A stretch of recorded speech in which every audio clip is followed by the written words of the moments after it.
SDO কে phone করে SDO ফোনে কথা বললো, ওনার হাতেও নেই, তাহলে আছে কার হাতে? বিধানসভায় বিল পাস করে দেন যে আমরা গরিবদের জন্য কিছু করতে পারবো না, আমরা পারবো বড়লোকদের জন্য। আজকে আপনাদের বিক্ষোভ কি জন্য? বিক্ষোভ হচ্ছে বিগত 3 মাস ধরে যে অন্নপূর্ণ ভান্ডার আমরা অ্যাপ্লিকেশন করেছি, ঠিক আছে, উনি আমাদের মুখ্যমন্ত্রী শুভেন্দু অধিকারী উনি যেভাবে হোক যেভাবে বলেছে ফর্ম ফিল আপ করতে, সেইভাবে আমরা নারীরা সেইভাবে আমরা ফর্ম ফিল আপ করেছি অন্নপূর্ণ ভান্ডারের জন্য।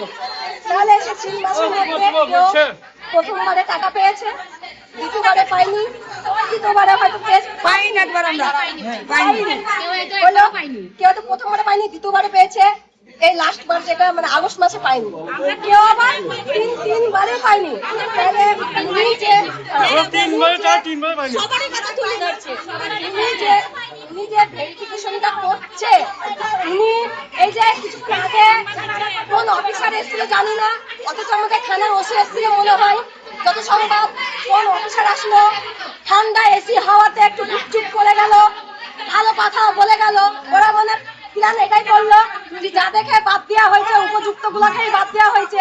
তাহলে আমার কথা একটাই যে মুখ্যমন্ত্রীর কাছে যে উনি যে ভেরিফিকেশনটা করছে, উনি যে বাড়ি বাড়ি ইনকোয়ারি করছে কিসের জন্য? উনি আগে কি বলেছিল, যখন উনি মুখ্যমন্ত্রী হয়ে আসলেন বিধানসভায় কি বক্তৃতা দিয়েছিল, বলেছিল যে আমি তৃণমূলের এই যে ইয়েটা নিয়ে মানে নেতাটা নিয়ে যে আমি কথাটা বলছি, ঠিক আছে, কারণ এই যে কিছুক্ষণ আগে যে অফিসার এসেছিল উনি এই কথাটা বলে গেল বলে সেই হিসাবে আমি কথাটা তুলে ধরছি। তাহলে যদি মমতা যখন মানে লক্ষ্মীর ভান্ডার দিচ্ছিল উনি কি বলছিল, উনি বলেছে যে দাঁড়াও চুপ করো, পুরুষরাও লক্ষ্মী ভান্ডার পেয়েছে, বড় লোকরাও লক্ষ্মী ভান্ডার পেয়েছে, মানে যাদের বাড়িতে চাকরি আছে, ট্যাক্স দেয় যারা মানে ইয়ে করে ব্যবসা বিজনেস করে তারাও টাকা পেয়েছে, তাই তো? আমি বুঝলাম, ঠিক আছে, উনি যে মুখ্যমন্ত্রী কাজটা করছে সঠিক করছে, যারা প্রাপ্ত তাদেরকে দেওয়া চুপ করবে, তাদেরকে দেওয়াটাই দরকার, তাই তো? কিন্তু উনি যে ভেরিফিকেশনটা যে করছে, ভেরিফিকেশনে গিয়ে দেখছি যাদেরকে বাদ দিয়া তারাই থেকে যাচ্ছে, যাদেরকে বাদ দিয়া নেই তারাই তো বাদ হয়ে গেল। উপযুক্ত খুঁজতে গিয়ে সেই উপযুক্ত গুলোই তো বাদ হয়ে যাচ্ছে। যে একদমই বাদ দিয়ে দিই, মানে কোনো প্রকল্প মানে গরিবদের কোনো সুযোগ সুবিধা কি উনি দিতে পারবেন না?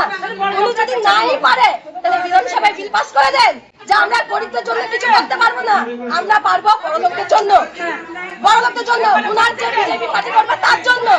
তাহলে আমরা এত আমাদের মানে বিরক্ত হয়ে লাভ নাই, সাধারণ মানুষের জন্য বিরক্ত হয়ে আমাদের লাভ নেই।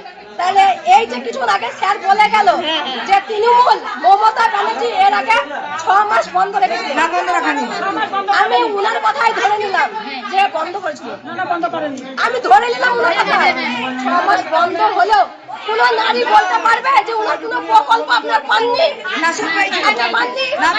করোনা থেকে চাল, বেকার ভাতা, অন্নপূর্ণা ভান্ডার, যেটা ছিল লক্ষ্মীর ভান্ডার, কন্যাশ্রী পেয়েছেন তো?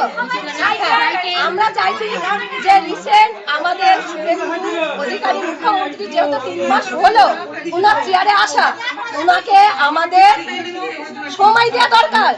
কিন্তু সময় দিচ্ছি কিসের জন্য? উন্নয়নের জন্য। উন্নয়নটা যাতে ভালোভাবে করে, গরিবদেরকে যাতে সুযোগ সুবিধা দেয়, তার জন্য তো আমরা সময়টা দেব। কিন্তু সেই উন্নয়নের ক্ষেত্রে তো দেখছি সেই গরিবই ভাগ যাচ্ছে। উনি ওই 3 মাসে হকার উচ্ছেদ করতে ভালো পেরেছেন। উনি 3 মাসের মধ্যে উনি যতগুলো 2,65,000 কতগুলো মানে আমাদের অন্নপূর্ণা ভান্ডার ছিল ওগুলো বাদ দিতে ভালো পেরেছেন। উনি 3 মাসের মধ্যে তার 3টা বেডরুম, তার পাকা বাড়ি, তার 2তলা বাড়ি এগুলো দেখতে ভালো পাচ্ছেন। আচ্ছা দিদি, আপনাদের বাড়ি বাড়ি কি এনকোয়ারি হয়েছিল?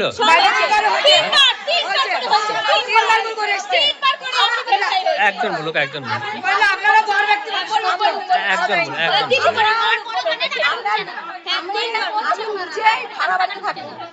আমি বাড়িতে ছিলাম না, আমার মা ছিল, ইনকোয়ারি করে এসেছে। আমি 1 নম্বর ওয়ার্ডের বাসিন্দা, মুর্শিদাবাদ বেলডাঙ্গা। আপনি টাকা পেয়েছেন একবারও? আমি শুধু গত আগস্ট জুলাই পেয়েছি। এখন স্ট্যাটাস কি দেখাচ্ছে? আমার দেখাচ্ছে পর্দা ভেরিফিকেশন, আবার নতুন করে ভেরিফিকেশন হয়ে যাবে বলছে। তাহলে এটা কারণটা কি? আগের মাসে পেলাম, কারণ তাহলে এই যে আমি একটা কথা বলি, আর আমাদের তো কিছু দেখাচ্ছে না, কিছু দেখাচ্ছে না। ইনি হয়তো অশিক্ষিত, ইনি তো আর বুঝতে পারছে না কোনটা কি বলে না বলে। তাহলে সেগুলো জানার জন্য তো আমরা অফিসে এসেছি। তাহলে আমাদের অফিসে স্যারকে তো বলা দরকার যে এই ভেরিফিকেশন মানে হচ্ছে এটা করতে হবে।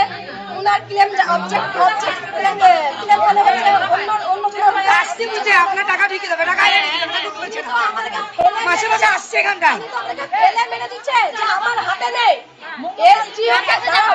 এসডিও কে ফোন করে এসডিও ফোনে কথা বললো, ওনার হাতেও নেই। তাহলে আছে কার হাতে? কার হাতে আছে? কার হাতে আছে?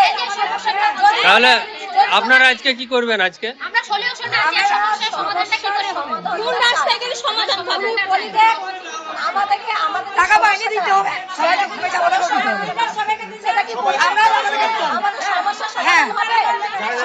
সবাই মিলে সবাইকে দাঁড়াও, আমাদের সমস্যার সমাধান হবে। তাহলে কিভাবে সমস্যার সমাধান করবো? সেটা তো আমাদের জানতে হবে। আচ্ছা আপনার নামটা? আমার নাম হচ্ছে পাইলিনা খাতুন। বাড়ি? বাড়ি বেলডাঙ্গা।